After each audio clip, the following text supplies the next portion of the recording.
As Russia advances on its enemy, a warning these attacks could soon stretch beyond Ukraine's borders. We are Russia's next target. NATO chief Mark Rutte urging allies to step up coordination against Russian aggression, suggesting the threat of a world war is as close as ever. Russia has brought war back to Europe, and we must be prepared for the scale of war our grandparents and great-grandparents endured. The process to peace is only inching closer.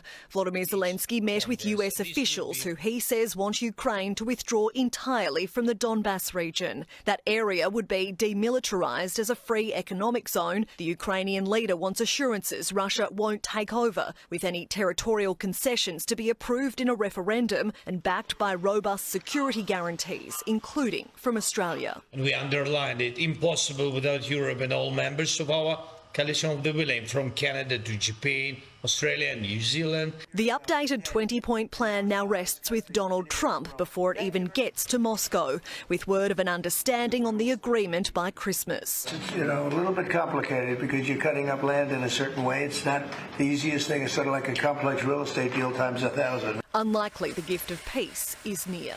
In London, Jacqueline Robson, 7 News. We are Russia's next target. And we are already in harm's way. NATO would have to substantially increase its military presence along the eastern flank. China is Russia's lifeline. China wants to prevent its ally from losing in Ukraine. We are Russia's next target. And we are already in harm's way.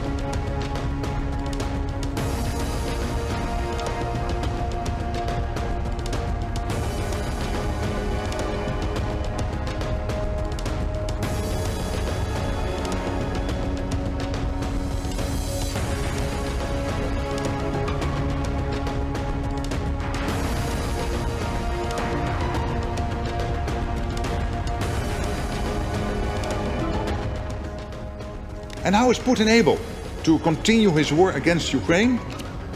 The answer is China.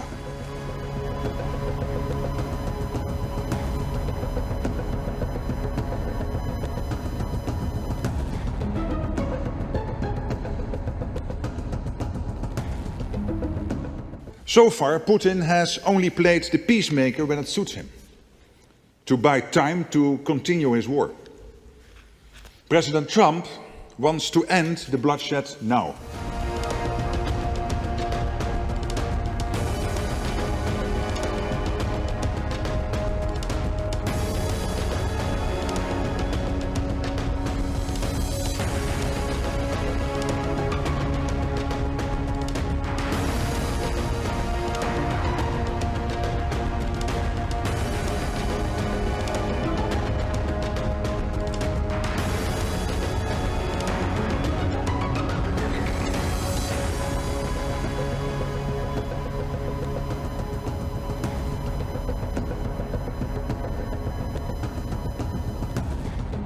We are Russia's next target. And we are already in harm's way. NATO would have to substantially increase its military presence along the eastern flank. China is Russia's lifeline. China wants to prevent its ally from losing in Ukraine. The goals of the special military operation will undoubtedly be achieved. We would prefer to do this and address the root causes of the conflict through diplomacy. If the opposing side and their foreign patrons refuse to engage in substantive discussions, Russia will achieve the liberation of its historical lands by military means. The task of creating and expanding a security buffer zone will also be consistently addressed.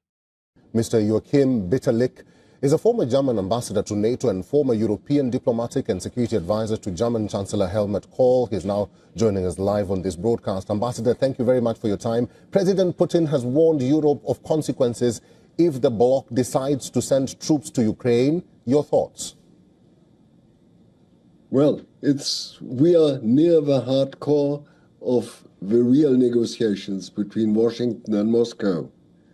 Because this idea to send in a multinational, or call it a European force, with US support that could assist in the regeneration of Ukrainian forces, in securing Ukrainian skies, in supporting safer seas, including through operating inside Ukraine. It's not a new proposal, it's a proposal that has been launched by President Macron and British Prime Minister some weeks before. I think the Americans have accepted it, and for the Russians this is one of, let's call it, the worst cases. And the Russians see this case, even as I make my interpretation from what the Russians are telling, it's even worse than NATO to some extent. And therefore, let's see, is this the last word of the Russians or not? I've doubts whether it would be even at the end acceptable to the Russians, but perhaps this could be help to get other, let's say, lines of compromise or other concessions from the Russian side. Perhaps, let's see. Ambassador, Ambassador, let's talk about the peace plan now, because Trump appears to suggest that in exchange for security guarantees, Ukraine must agree to give Russia the parts of the eastern Donbas region that Kiev still holds, something that President Zelensky has previously ruled out. How do you think that will play out in the long run? Very quickly. Let's see. I don't think that any side has given its last word on this question. I understand to some extent Zelensky's answer. He needs sort of a referendum in order to give in on this side. And the Russians have annexed these sides of Ukraine. What's for me, it's out of any, let's say, disinformation war between the two sides is the Crimea. And I think perhaps the Crimea could be helpful to find a solution, to find, let's say, the intermediate one with regard to the Donbas. Let's see. All right, let's see. Ambassador Bitterlich, it's good to see you. Thank you very much for talking to us today. Pleasure as always. You know, a thing like that, as you probably know, because you are a professional, a real professional, which is something I don't say about a lot of other people, but you are a great professional. Things like this end up in third world wars. And I told that the other day. I said, you know, everybody keeps playing games like this. You'll end up in a third world war, and we don't want to see that happen. Ukrainian Air Force units have struck Novoshakhtinsk oil products refinery in Russia's Rostov region using Storm Shadow air-launched cruise missiles, the General Staff of Ukraine's armed forces reported on December 25. According to the agency, multiple explosions were observed, the target was hit, and the extent of the damage is currently being assessed. The Novoshakhtinsk facility is among the largest petroleum product suppliers in southern Russia and plays a direct role in supporting the Russian armed forces, providing diesel fuel and aviation kerosene to troops. The plant's total storage capacity exceeds 210,000 cubic meters. Earlier, Ukraine's Security Service, SBU, that Ukrainian long-range drones hit oil product tanks in the Russian port of Temryuk and a gas processing plant in Russia's Orenburg region. The SBU continues to target facilities in the Russian oil and gas sector systematically. Each of these strikes hits the Russian budget, reduces foreign currency revenues, and complicates logistics and fuel supplies for the army, a source within the SBU said. According to the source, the first target was the seaport of Temryuk in Russia's Krasnodar region. 2 tanks containing petroleum products are on fire there.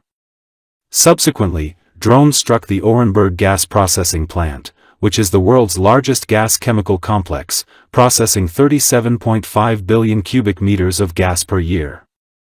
It should be noted that Ukraine has scaled up attacks on Russia's strategic military and energy facilities in occupied parts of Ukraine and deep in Russia.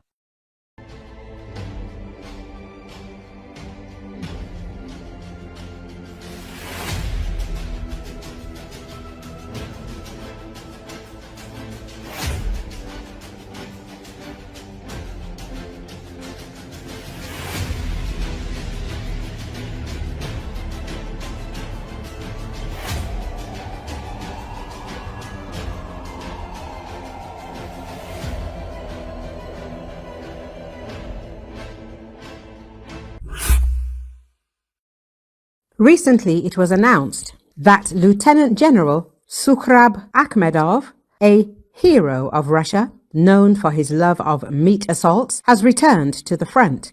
This was welcome news for the Ukrainian armed forces, as the officer quickly assembled a column of armored vehicles from the Russian Pacific Fleet Marines in the Pokrovsk sector and launched the attack. According to Z-blogger Vladimir Romanov, the failed attack resulted in the destruction of 6 tanks, 9 infantry fighting vehicles, 5 armored personnel carriers, 1 armored recovery vehicle, and 10 ATVs. Journalist Yuri Butusov drew attention to Romanov's complaints by publishing a video of the destruction on his Telegram channel.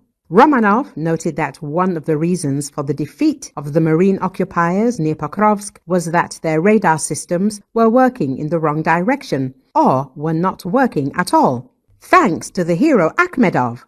Come again, Butusov urged. Recall the head of Russia's Republic of Dagestan announced on June the 10th that Lieutenant General Sukhram Akhmedov was awarded the title Hero of Russia. Lieutenant General Akhmedov, a native of the Republic, is known for commanding units that suffered heavy and largely avoidable losses over the course of Russia's full-scale war in Ukraine. In 2023, Akhmedov was promoted twice, to Major General in February and to Lieutenant General in December. Dagestan head Sergei Melnikov noted that Akhmedov had distinguished himself particularly on the Kursk front. In November 2022, Marines from the 155th Brigade of Russia's Pacific Fleet, which was under Akhmedov's command at the time, complained to the governor of Primorsky Krai about heavy losses suffered near Pavlivka, close to Volodar in Ukraine's Donetsk region. They claimed that due to the incompetent actions of the command, the unit head lost 300 men in just 4 days of offensive operations. In June 2023, Akhmedov's name was mentioned by pro-war bloggers in connection with an incident near Kremina, where Russian soldiers were left standing on a parade ground for 2 hours awaiting their commander, and came under fire from a HIMARS strike. According to Ukrainian OSINT groups, the strike targeted the 144th Motor Rifle Division of the 20th Army, commanded by Akhmedov. Approximately 100 soldiers were killed. At the end of March 2024, Russian serviceman Svyatoslav Golikov voiced frustration over the situation on the Lyman section of the front near Terny, claiming that Russia's 20th Army, still under Akhmedov's command, was being slaughtered. Golikov referred to Akhmedov as the butcher, calling for him to be stripped of his military rank and sent to serve in an assault unit. In May 2024, Akhmedov was dismissed from his post as commander of the 20th Army. No official explanation was given for his removal, but it came amid a sweeping reshuffle in the Ministry of Defense following the appointment of Andrei Belousov as defense minister. Sons and daughters, colleagues, veterans will all have a part to play, to build, to serve, and if necessary, to fight. And more families will know what sacrifice for our nation means. That's why it's so important that we do explain the changing threat and the need to stay ahead of it. While I've argued that Russia's campaign in Ukraine has so far been a strategic failure, with NATO bigger, more united, stronger, and spending increased amounts on rearmament, we should be under no illusions that Russia has a massive, increasingly technically sophisticated, and now highly combat experienced military. War is enormously costly. And I know I don't need to tell this audience that while the price of peace may be rising, the cost of strong deterrence is still far, far less than the cost of war.